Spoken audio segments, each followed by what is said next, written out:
सुनकर देवगुरु बृहस्पति जी ने कहा, अच्छा विचार किया, तुम्हारे बड़े भाग्य हैं। भरत जी के चरणों का प्रेम जगत में समस्त शुभ मंगलों का मूल है। सीतानाथ श्री राम जी के सेवक की सेवा करोड़ों कामधेनुओं के समान सुंदर है। तुम्हारे मन में भरत जी की भक्ति आई है तो अब सोच छोड़ दो, विधाता ने बात बना दी। हे देवराज, भरत जी का प्रभाव तो देखो। श्री रघुनाथ जी सहज स्वभाव से ही उनके पूर्ण रूप से वश में हैं। हे देवताओं, भरत जी को श्री रामचंद्र जी की परछाई अर्थात परछाई की तरह उनका अनुसरण करने वाला मानकर मन स्थिर करो, डर की बात नहीं है। देवगुरु बृहस्पति जी और देवताओं की सम्मति और उनका सोच सुनकर अंतर्यामी प्रभु श्री राम जी को संकोच हुआ। भरत जी ने अपने मन में सब बोझा अपने ही सिर में जाना और वे हृदय में करोड़ों प्रकार के अनुमान करने लगे। सब तरह से विचार करके अंत में उन्होंने मन में यही निश्चय किया कि श्री राम जी की आज्ञा में ही अपना कल्याण है। उन्होंने अपना प्राण छोड़कर मेरा प्राण रखा। यह सब कुछ कम कृपा और स्नेह नहीं है।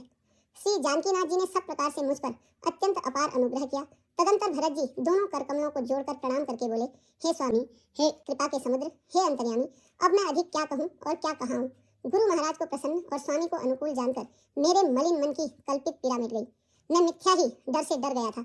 मेरे सोच की जड़ ही न थी। दिशा भूल जाने पर हे देव, सूर्य का दोष नहीं है। मेरा दुर्भाग्य, माता की कुटिलता, विधाता की टेढ़ी चाल और काल की कठिनता, इन सब ने मिलकर पैर रोककर मुझे नष्ट कर दिया था। परंतु शरणागत के रक्षक, आपने अपना प्राण निभाया।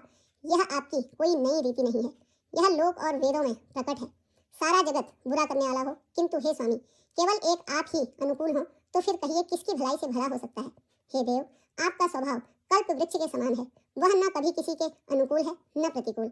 उस वृक्ष को पहचान कर जो उसके पास जाए तो उसकी छाया ही सारी चिंताओं का नाश करने वाली है। राजा, रंक, भले बुरे जगत में सभी उससे मांगते ही मनचाही वस्तु पाते हैं। गुरु और स्वामी का सब प्रकार से स्नेह देखकर मेरा क्षोभ मिट गया। मन में कुछ भी संदेह नहीं रहा। हे दया के खान, अब वही कीजिए जिससे दास के लिए प्रभु के चित्त में किसी प्रकार का विचार न हो। जो सेवक स्वामी को संकोच में डालकर अपना भला चाहता है, उसकी बुद्धि नीच है। सेवक का हित तो इसी में है कि वह समस्त सुखों और लोभों को छोड़कर स्वामी की सेवा ही करे। हे नाथ, आपके लौटने में सभी का स्वार्थ है और आपकी आज्ञा पालन करने में करोड़ों प्रकार से कल्याण है। यही स्वार्थ और परमार्थ का निचोड़ है, समस्त पुण्यों का फल और संपूर्ण शुभ गतियों का श्रृंगार है। हे देव, आप मेरी एक विनती सुनकर फिर जैसा उचित हो वैसा ही कीजिए। राज तिलक की सभी सामग्री सजाकर लाई गई है। जो प्रभु का मन माने तो उसे सफल कीजिए। छोटे भाई शत्रुघ्न समेत मुझे वन में भेज दीजिए और आप अयोध्या लौटकर सबको सनाथ कीजिए।